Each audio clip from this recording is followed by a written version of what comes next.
couldn't... Can you just say the brief totally undersold that show? Yeah, so your face was amazing when that came on, yeah. I was like, my God, I was going, that is never a cake. James and Oliver join us now and probably are going to mess around with Who's Who for the next week. That's incredible. Yeah. Yeah, so these bakers are the best of the best.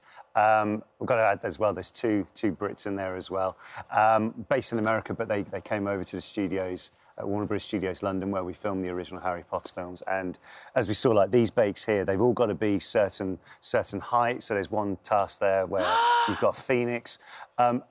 We were lucky enough to be the host of the show, so we got to see these up close, but we don't vote. We don't have a judging role of it. There's two judges who do that. How much fun's that? Great. No pressure. We find everyone to do the best they can, and being around people who, like Oliver says, these are 18 of the best in the world. So they're paired into groups of 2, so there's 9 teams, and essentially over the 7 episodes, whittled down to the champion, like the Wizards of Baking. How big are those cakes? From between about 4 to 6 foot. Yeah. They're so beautiful. Did you ever feel guilty, like 100%, yeah. tucking into That's them? exactly that, and you could see that it was literally like a work of art. But ultimately, it is a baking show. So Carl Hull and Joseph Yusuf, the judges, they're really great at explaining what it tastes like and what the flavours work and all this kind of stuff. So, but I can justify that they did taste as good as them. Really? Which one absolutely blew you away, Oliver? I mean, there was a lot which really stood out. I mean, even in the first episode, there's one which the one team did, which was a Patronus, and it was like literally looks like a horse's head. And I remember when we saw that for the first time, I thought, this is episode 1.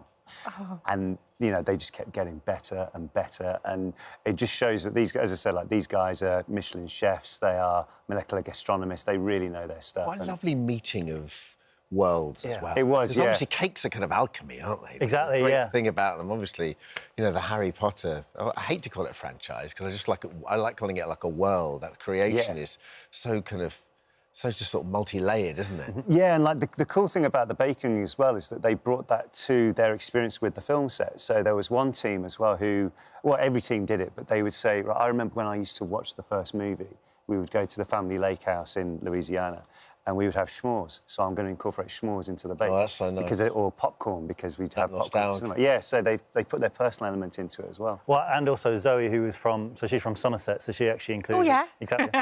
So she actually had, like, apple crumble included, and I was like, yes, keep going, this is good. So, yeah, again, perks of the job is we learned to basically rock up to every table with at least a teaspoon, maybe a tablespoon, and they'll give you some to try. Well, you say that, but I know you guys have got previous there, because when you were actually in the movies and you were so young, tell us a story about how you ended up with your eyes were too big for your belly. Oh, yeah. Yeah, so this is when we used to learn from the older actors. Like, I remember there was the one scene which was, I think it was in the first movie. It's actually it was the first food scene we ever shot in a movie.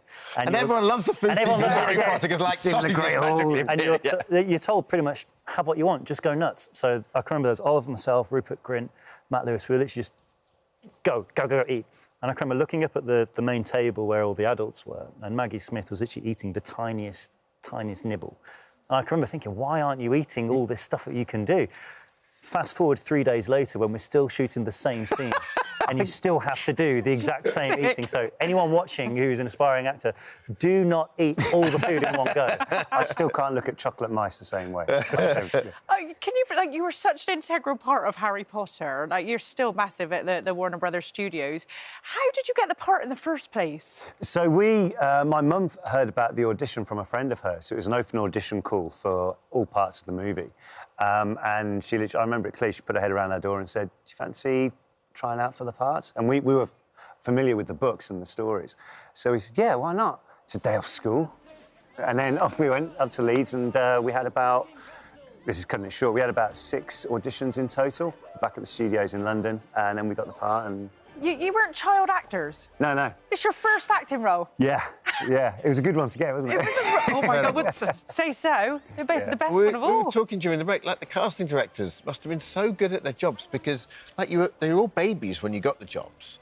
And then, you know, the progression of those films, it gets pretty dark quite quickly. And then by the end, you're dealing with some really pretty heavy subjects when you're coming into, young adulthood, I suppose. How old were you when you filmed the last 2 films? We were like the oldest of the kids, so we were, I want to say, about 22. Right. Yeah. We're probably the most immature of the whole cast as well. But You're joined by some special guests as well in the show, aren't you? Yes. Who can we look forward to seeing? yeah, so that's what's great about when we filmed it was that Bonnie Wright, who played our sister Ginny in the movie, she comes and joins for episode. Amazing. Ivana Lynch played Luna Lovegood, she comes in. Warwick Davis, who played like 3 different parts in it. And that was what was great, because being on the sets, because we filmed these, so we had to film it at night because the studio tour gets 7,500 people through a day.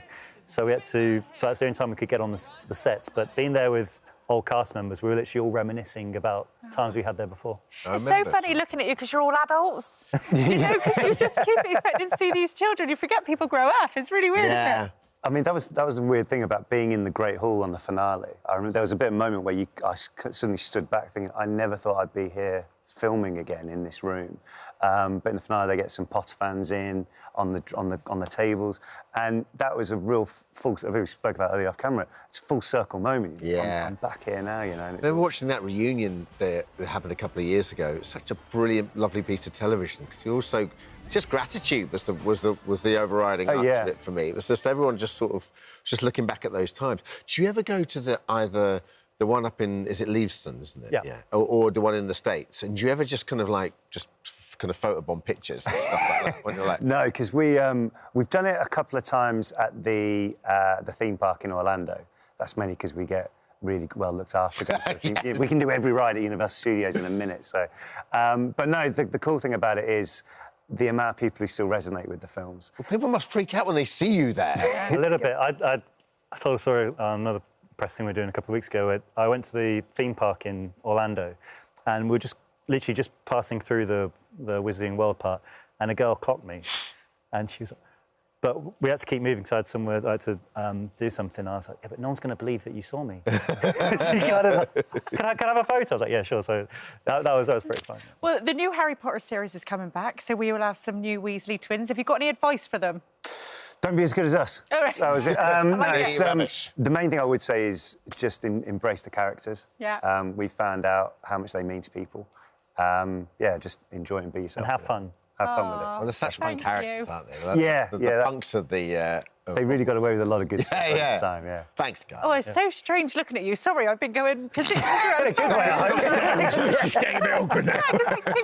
Yeah, thank you. I was trying to play it Cool, Trying to play it Gibson, play it Thank you cool. very much. Thank you. And now the first 6 episodes of Harry Potter Wizards of Baking will be available to watch on Amazon Prime from tomorrow, with the final dropping on the 20th of December. Yeah, thanks, guys. Thank you very much. Thank you for visiting our This Morning YouTube channel. We upload new content every day, so go ahead, hit that subscribe button. You don't want to miss out, and we'll see you in the morning.